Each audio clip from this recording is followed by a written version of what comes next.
మంచివాడు నశింపగలిచి పొందటాన్ని అనుగ్రహించును. God so loved the world, God so loved the world, that He gave His only begotten Son. ప్రియమైన యేసుక్రీస్తు వారు నిన్ను నన్ను ప్రేమించే పదం ముందుకునే దయకుమార్ ముందు యేసుక్రీస్తు వారు నిన్ను నన్ను ప్రేమించి ఈ భూలోకానికి యేసుక్రీస్తు ఈ భూలోకానికి పంపించిన గొప్ప ఉద్దేశం ఏంటంటే ఆయన ప్రేమించాడు. ఆయన ప్రేమ స్వరూపి. ప్రియమైన ఈ భూలోకంలో అన్నీ ఉంటాయి, తినటానికి ఉండటానికి కట్టుకోవడం అన్నీ ఉంటాయి, కానీ ఒకటి పొద్దుకుంటుంది, అన్ని ప్రేమ అంటారు. ఆ ప్రేమని చాలా మంది స్వార్థానికి ఉపయోగించుకుంటారు. కానీ యేసుక్రీస్తు వారు ఎవరిని ప్రేమించారు అంటే పాపులు రక్షించకు యేసుక్రీస్తు వారు ఈ లోకానికి వచ్చారు. ఏంటంట యేసుక్రీస్తు వారు ఎవరి కోసం వచ్చారు? పాపులు ప్రేమించడానికి భూలోకానికి వచ్చాడు. ఇటువంటి యేసుక్రీస్తు వారు నిన్ను నన్ను ప్రేమించి ఆయన ఏం చెప్పారంటే పాపి కోసం యేసుక్రీస్తు వారి భూలోకానికి వచ్చి రక్తం కాచడానికి ఇష్టపడ్డారండి.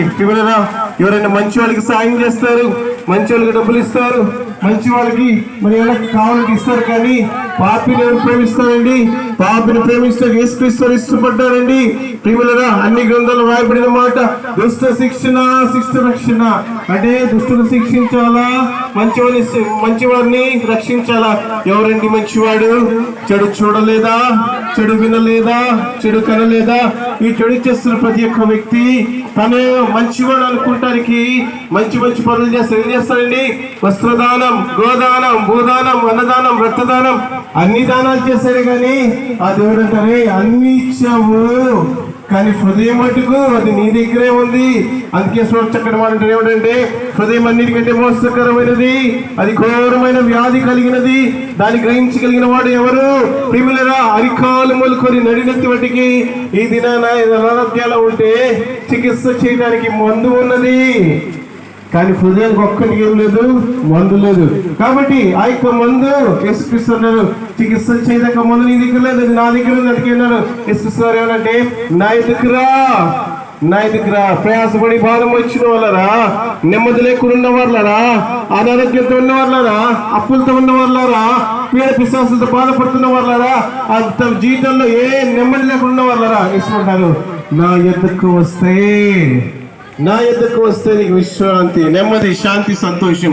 అటువంటి విశ్రాంతిని, శాంతిని, సంతోష సమాధానం ఇవ్వడానికి యేసుక్రీస్తు వారి సిలువను మోస్తారండి. ఆ సిలువ మీద ఉన్న పాప భారము నువ్వే ఆ యొక్క సిలువ మీద మోపడ్డావు. కాబట్టి ఆ యేసుక్రీస్తు పాపాన్ని భరించాడు, మోస్తాడు.